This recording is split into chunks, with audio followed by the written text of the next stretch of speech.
Have you ever created a human timeline? That's what this video is all about.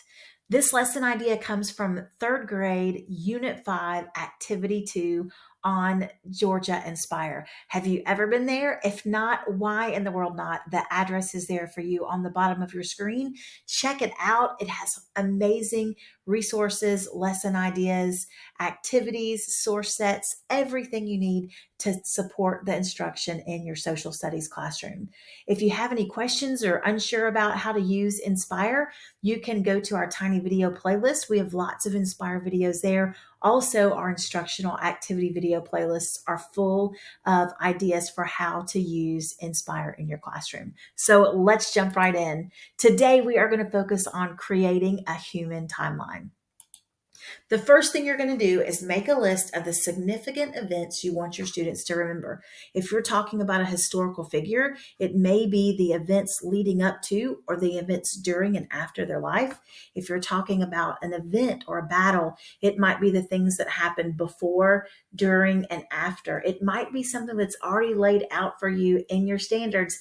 I don't know. It depends on your grade or course, but think about those significant events that you want your students to remember. The next thing you're going to do is give each student or pair of students a card with their event. It could be an index card, it could be a sentence strip, it could be a piece of paper, whatever is going to work best for your students. List your event or list your thing that you want them to put on the timeline on that card and hand it over to your students. The next thing you're going to do is have your students put themselves in order to create a human timeline, but you're not going to stop there. You are going to have students prove it. As they're deciding where their card fits in the timeline, they're going to be having civic and civil discourse. You're going to hear them saying things like, I think this card goes here because, or I disagree. I don't think this card goes here because. As you're listening in, this is going to be a great formative assessment for you to clue in on what your students are really confident in and what you need to go back and reteach. So super quick way to get a pulse on where your students are in a unit. The next thing you're going to do is give the cards back to the students, have them illustrate that event, and then create a visual class timeline to post in your classroom.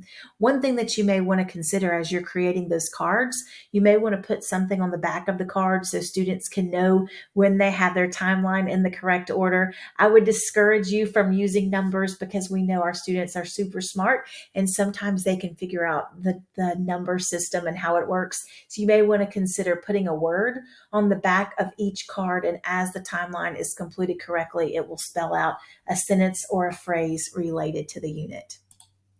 Thank you so much for being here today. We want you to join us on GaDOE Community and also on Facebook. We have PLCs for every single grading course, as well as PLCs for leaders and also innovative ideas. We would love to see you there. My email is on the screen if you have any questions. We'll see you next time.